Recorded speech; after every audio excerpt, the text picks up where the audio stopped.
Olá, está no ar na TV Beltrão o programa Dentro do Fato, onde iremos debater sobre os 10 anos da instalação do campus da UniOeste em Francisco Beltrão.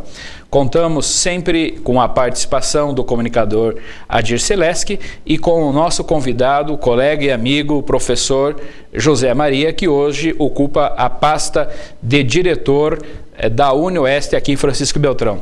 Boa noite, professor José Maria, se sinta à vontade aqui no nosso programa e iniciamos perguntando ao senhor o que significou esses 10 anos para o sudoeste do Paraná, o campus da UniOeste em Francisco Beltrão. Boa noite, Adir, boa noite, Madruga. A implantação do campus da UniOeste Francisco Beltrão está comemorando 10 anos e esses 10 anos marcam um período de mudanças significativas dentro do nosso campus, principalmente em relação à qualidade dos nossos cursos, a qualidade da oferta, da pesquisa, da extensão e, consequentemente, também a ampliação de cursos, que nós tivemos 2 cursos ampliados nesse período, o curso de Administração e o curso de Direito, e, por outro lado, também tivemos, consequentemente, uma ampliação do número de professores de uma forma significativa. E, é claro, também a oferta de novos cursos também trouxe demandas para investimentos em laboratórios, em infraestrutura física, ou seja, ampliar a estrutura do campus. Então, nós estamos comemorando esse momento importante, que é uma data, 10 anos, é significativo. Por quê? Já trouxe uma série de ganhos, de benefícios, já trouxe isso para a sociedade, mas, por outro lado, a gente também tem que, a partir de agora, tentar imaginar, criar perspectivas para os próximos 10 anos. Professor José Maria, a nossa UniOeste hoje ela é sucessora da antiga Facibel e, como o Madruga já falou, foi a primeira faculdade aqui de Francisco Beltrão, a segunda do sudoeste do Paraná, a Facibel.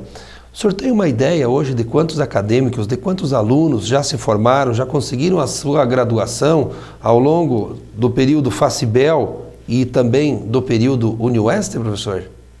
Bem, em relação a essa questão, nós temos os dados, fiz um levantamento em relação aos últimos 10 anos. São 1.257 formados na UniOeste.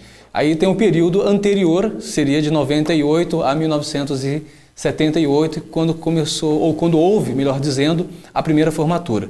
Esses dados de 1978 a 1998 ainda não tenho. Uma história que não se começa pela metade. E é importante aqui frisar que a Facibel, professor, ela começou com os cursos de Economia Doméstica e Estudos Sociais, funcionava lá no Colégio Miniguaçu, onde o Adir, nosso companheiro de programa, concluiu o curso de Estudos Sociais e eu já vi um pouco mais tarde, mas o primeiro vestibular que eu prestei na minha vida também no curso de Economia Doméstica funcionava lá no Miniguaçu.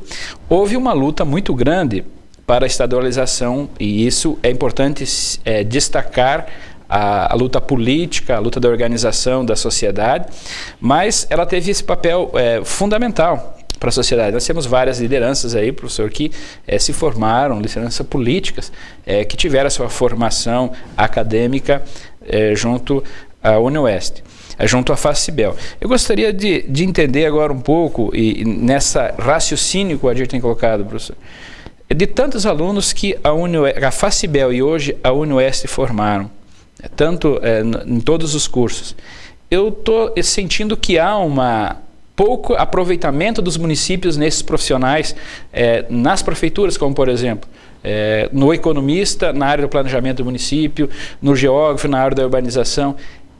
Esse fato é verídico? As prefeituras, como qualquer órgão público, devem ter os seus planos de cargos e salários, enfim, e de uma certa forma primar por aquilo que a região ou o próprio município oferece em termos de cursos superiores. Ou seja, tem uma universidade que qualifica a mão de obra e o município deve ser um dos fomentadores em aproveitar esses profissionais que a universidade coloca à disposição do mercado de trabalho. Contudo, a legislação dos municípios às vezes ainda não colocou essa obrigatoriedade para que a prefeitura tenha necessariamente um geógrafo, um economista. Por quê? Atualmente, somente em alguns setores, por demandas da Constituição Federal, é que as prefeituras passaram a ter, por exemplo, contador. É impossível uma prefeitura não ter um contador. A própria lei... Atrás era um técnico de contabilidade que fazia às vezes. Exato, né? mas só que a própria lei já determina isso. E agora o Estado já vem, de uma certa forma, pressionando alguns municípios acima de determinado teto populacional de que passe a ter carreiras próprias em relação às diferentes áreas do conhecimento. Isso também é uma questão até dos próprios legisladores criarem a lei instituindo a obrigação, né? E logicamente essa incorporação desses profissionais nessas vagas também vai depender de um certo tempo de adaptação, né? Exatamente, porque ao ter a exigência da contratação de um profissional para determinada área, a prefeitura vai ter que fazer o concurso, vai ter que realizar todos os processos para a contratação desse profissional.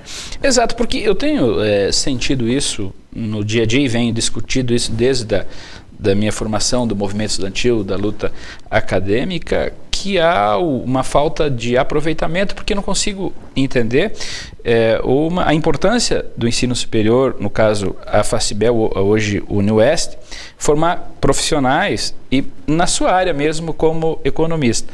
O economista na área privada, ele trabalha primeiro as receitas e depois ele vai trabalhar no orçamento, as despesas, equilibrar de acordo com as receitas. Na iniciativa pública, ao contrário, primeiro faz os desejos de político de fazer obra para depois fazer as receitas se adequarem às despesas. E com certeza porque é feito esse orçamento por um político e não por um profissional da área. Eu acho que o município perde muito e eu gostaria de saber se, da opinião do nobre diretor, se realmente o município perde na qualidade e na eficiência do melhor aproveitamento do orçamento, no embelezamento da cidade, na questão da urbanização e também na área social, como os economistas domésticos. Com certeza, a capacidade de planejamento, ela tem que estar presente, quer seja no setor privado, quer seja no setor público. Então, essa capacidade de planejamento, contando com profissionais qualificados, isso tende a facilitar e muito a administração pública. Contudo, se nós temos essa capacidade de oferta e a prefeitura tem desejo de contratar esses profissionais, com certeza vão fazer um trabalho de planejamento eficaz, de tal modo que os resultados também atendam aquilo que o município espera. Por outro lado, como sendo o planejamento uma ferramenta fundamental, se a prefeitura não fazer esse tipo de planejamento eficiente, observando o aspecto da arrecadação, nós teremos, consequentemente, dificuldades de planejamento. Eu até só peço uma parte, Madruga. Eu não sei, mas eu vejo, na minha opinião, que o profissional, quando ele sai de um curso superior, ele não pode almejar apenas um emprego público. Eu acho que ele tem que buscar, pela sua capacidade, se colocar no mercado de trabalho e, quem sabe, ele ser um empreendedor, quem sabe ele trabalhar numa empresa privada. Eu acho que, de repente, o próprio profissional da Facibel ou da UniOeste hoje, quando ele sai com uma formação superior, ele tem que pensar muito adiante do que ser, de repente, um funcionário público. Exato. Dentro dessa discussão nós vamos longe, mas chegamos ao final do nosso primeiro bloco e voltamos logo em seguida.